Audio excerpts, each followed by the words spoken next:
श्री गुरुभ्यो नमः। नमो नमः। आज हम अष्टांग हृदय के सूत्र स्थान के प्रथम अध्याय, जिसे आयुष्कामीय अध्याय कहते हैं, उसका अध्ययन करेंगे। अब तक हमने वैद्य के गुण और औषध के 4 गुणों के बारे में पढ़ा। आज हम परिचारक के कौन से गुण होने चाहिए उनके बारे में जानेंगे और वैद्य को रोगी के 4 गुणों का ज्ञान होना चाहिए उसके बारे में भी जानेंगे। तो आइए सबसे पहले हम जो परिचारक है, जिसे हम अंग्रेजी में अटेंडेंट कहते हैं, उसके 4 गुण या लक्षण, उसका ज्ञान प्राप्त करेंगे। अनुरक्तः शुचिर्दक्षो बुद्धिमान परिचारकः। जो परिचारक है, रोगी की सेवा करने वाला है, वो कैसा होना चाहिए उसके बारे में कहते हैं अनुरक्तः। उसमें स्नेह होना चाहिए, रोगी के प्रति स्नेह, ममता होनी चाहिए, तभी वह मन लगाकर सेवा कर सकता है। दूसरा लक्षण है शुचि ही,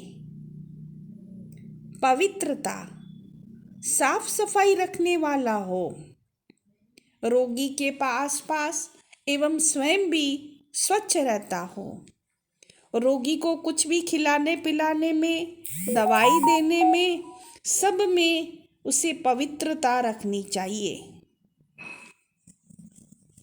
दक्ष, वो चतुर होना चाहिए, कुशल होना चाहिए। अगर वो समझदार होगा तो अपनी बुद्धि का उपयोग कर सकता है। चतुर होगा तो किसी भी सिचुएशन की स्थिति में उसका सामना कर सकता है, रोगी को समझा सकता है, उसे धैर्य बंधा सकता है। और अंत में कहते हैं बुद्धिमान, उसे समयोचित सूझबूझ वाला होना चाहिए, उसे किसी भी कार्य में अपनी बुद्धि का उपयोग करना चाहिए। आपने कहानी तो सुनी होगी कि एक वैद्य ने किसी रोगी को कहा कि तू खिचड़ी खा।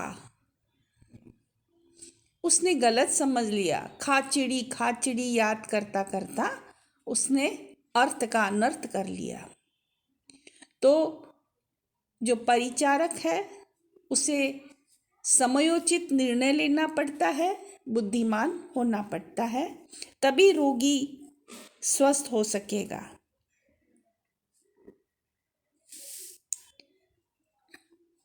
अब रोगी के कौन से लक्षण होने चाहिए जिसका ध्यान वैद्य को रखना है?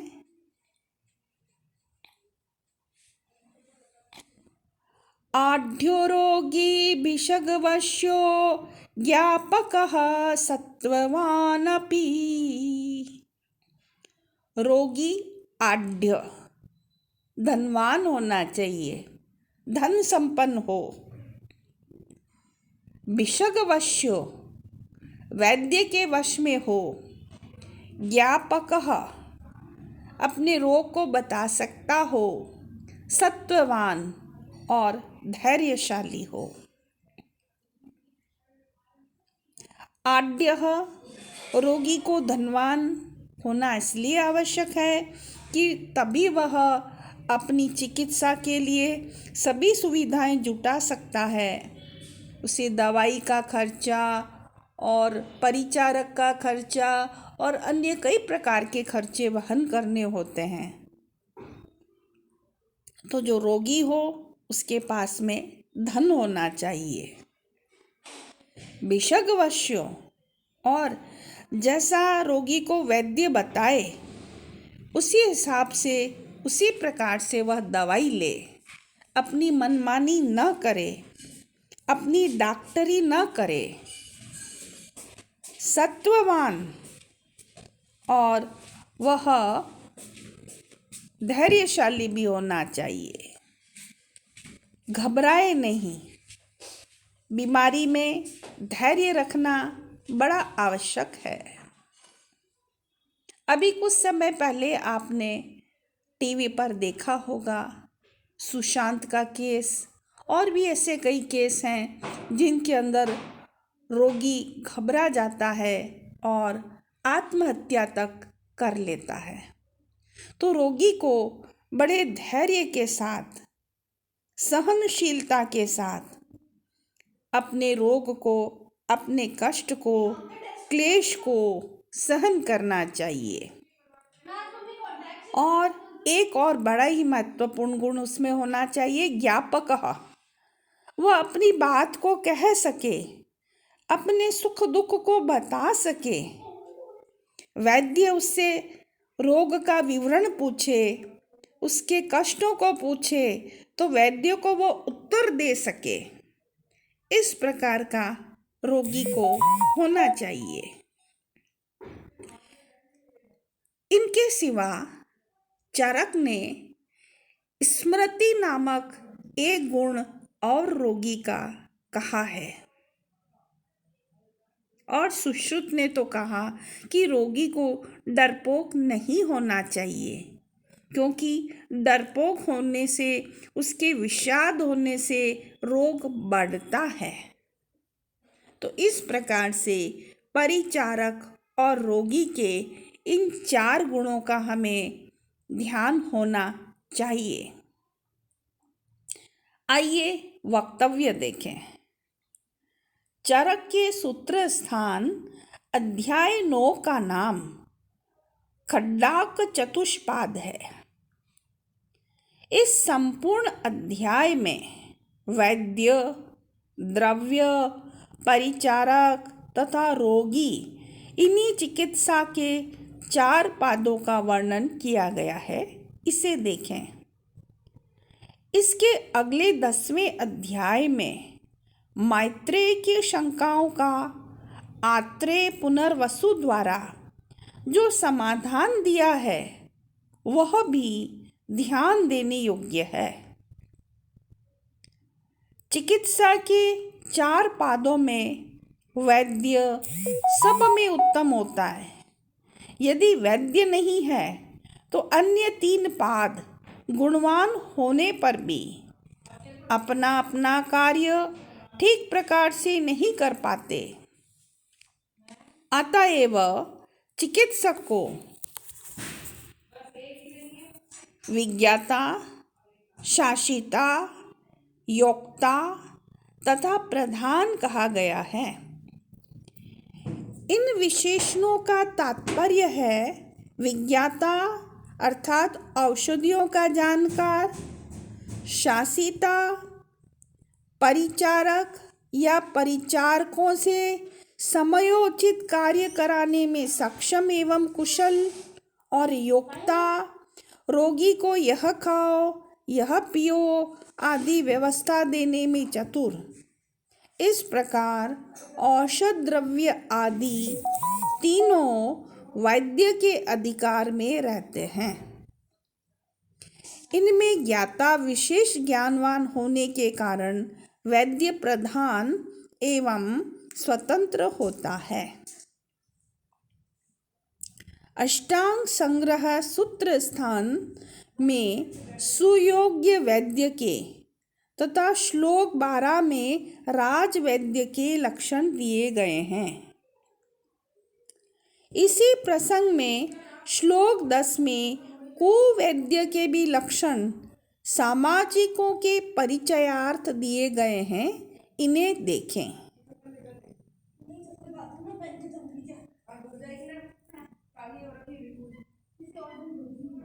शारंगधराचार्य ने जो वैद्य के लक्षण दिए हैं वे मननीय हैं। तत्वादिगत शास्त्रार्थो दृष्टकर्मा स्वयं कृति लघुहस्तः शुचिः शूरः सज्जोपस्कर भेषजः प्रत्युत्पन्नमतिर्धीमान् व्यवसायी प्रियं वदः सत्यधर्मो यश्च वैद्य ईदृक् प्रशस्यते। अर्थ स्पष्ट है। रोगी के गुणों में एक गुण ज्ञापक है, जिसका अर्थ है अपनी बात को ठीक प्रकार से कह सके। बालक रोगी में यह शक्ति नहीं होती, अतएव चिकित्सक को उसे समझने का प्रयत्न करना चाहिए। उसकी विधि वाग्भट ने अष्टांग हृदय उत्तर स्थान 2 में बतलाई है, आप ध्यान दें। चिकित्सा के 4 पादों का यहाँ वर्णन किया गया है। इसका आशय यह है कि वह चिकित्सा अपनी बल पर खड़ी रह सके, गतिशील हो और सफल हो। यदि कोई पाद कम पड़ जाएगा तो वह डगमगाने लगेगी। अतः चिकित्सालय में 4 पादों की व्यवस्था सतर्कता से होनी चाहिए। तात्पर्य है कि कोई भी चिकित्सा तभी सफल हो सकती है जब बेशक वैद्य उत्तम हो, औषध भी उत्तम हो, गुण संपन्न हो, योग्य हो, परिचारक में भी स्नेह, पवित्रता, चतुरता, बुद्धिमत्ता हो और रोगी भी धनवान हो, वैद्य का, डॉक्टर का कहना मानने वाला हो, अपनी बात कह सकने वाला हो और बड़ा धैर्यशाली हो। अगर ये 4 योग मिल जाएं, वैद्य संबंधी, औषध संबंधी, परिचारक संबंधी और रोगी संबंधी, तो जो चिकित्सा है उसके सफल होने की संभावना बहुत अधिक बढ़ जाती है। धन्यवाद। आज के लिए इतना ही।